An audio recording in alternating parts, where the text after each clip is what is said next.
একটা মেয়ে বিয়ের পর তার স্বামীর বাড়িতে মানিয়ে নিতে যে তার কতটা কষ্ট হয় সেটা শুধু সেই মেয়েটাই বলতে পারে।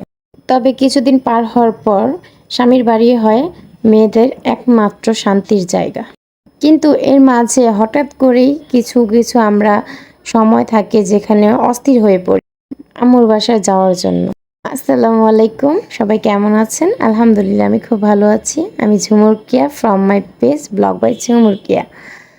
আজকে আপনাদের সাথে কিছু শেয়ার করব। আসলে ঘুম থেকে উঠে অনেক রান্নাবান্না করেছি। রান্নাবান্না করে নাস্তা বানিয়ে হাজব্যান্ডকে খাবার দিয়ে সব কিছু করে যখন খাবার রেডি আমি শুধু গোসল করে শুয়ে থাকবো বা ঘরে সময় কাটাবো, তখন আর কিছু ভালো লাগছিল না। সেই মুহূর্তে আম্মুকে ফোন দিলাম, ফোন দিয়ে বললাম আমি আসছি বাসায়। দেন হুট করে চলে গেলাম বাসায় ছেলেকে রেডি করে নিয়ে। দেন বাবুকে বাসায় দিয়ে চলে গেলাম টেইলরে। টেইলরে চলে যাওয়ার কারণ হচ্ছে এখানে আমার কিছু ড্রেস বানাতে দেওয়ার ছিল, সে ড্রেসগুলো নিয়ে আসতে হবে। তো ড্রেসগুলো নিয়ে আসলাম। আর নিয়ে আসার পরে সব কিছু একটু ভালো করে চেক করে নিচ্ছিলাম যে কোনো জামা ফিটিং বা লুজ এরকম হয়ে থাকলে তাহলে আবার আম্মুর কাছে রেখে যেতাম। দেখলাম না, সবগুলো জামাই পারফেক্ট ছিল। এইবার বলি আপনাদেরকে যে আমার মন কেন ছটফট করছে।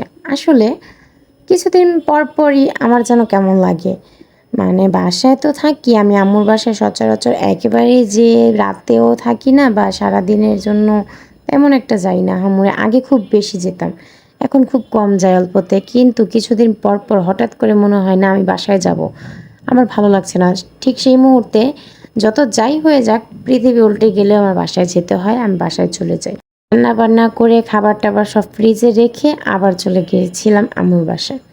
দেন দুপুর দিকে খাওয়া দাওয়া করে, যেহেতু আমার হাজব্যান্ড খাবার নিয়ে যায়, রাতের বেলা আমার কিছু রান্না করে রাখতে হয়। প্রায় বিকেল 5টা 6টার দিক দিয়ে একটু চা টা নাস্তা খেয়ে বের হয়ে পড়লাম আবার বাসার জন্য।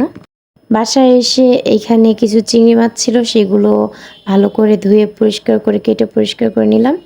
দেন চুলায় বাবুর জন্য একটু দুধ দিয়েছিলাম গরম করার জন্য, বরফ দিয়ে দুধগুলো রেখে দেন চিংড়ি মাছ কিছুটা নিয়েছি ভুনা করার জন্য। অনেক দিন যাবত চিংড়ি মাছ ভুনা খেতে ইচ্ছে করছিল। আমার মতো কে কে চিংড়ি মাছ ভুনা করা পছন্দ করেন অবশ্যই জানাবেন। আর আজকে আমি কি করেছি, আগে পেঁয়াজ লাল না করে আগে চিংড়ি মাছগুলো দিয়ে লাল করে নিয়েছি। সচরাচর আমি সবসময় আগে পেঁয়াজ দিয়ে হালকা বাদামি করে তারপরে চিংড়ি মাছগুলো দিয়ে ভেজে তারপরে সব মশলা অ্যাড করি। যাই হোক, এভাবেই আর কি অল্প যেহেতু আজকে কোনো মতো রান্না করেছিলাম। আম্মু অনেক বলেছিল যে রাতের বেলা খেয়ে দিয়ে যাতে আমি বাসায় আসি, কিন্তু কি করব, কালকের জন্য রান্না করতে হবে যেহেতু। আজকে রাতের জন্য খেতে গেলে কালকে রান্নাটা মিস হয়ে যাবে। আর মিস হয়ে গেলে দেখা যায় আমার হাজব্যান্ডের বাইরে খেতে হবে, সে বাইরে খাবার খেতে পারে না তেমন একটা।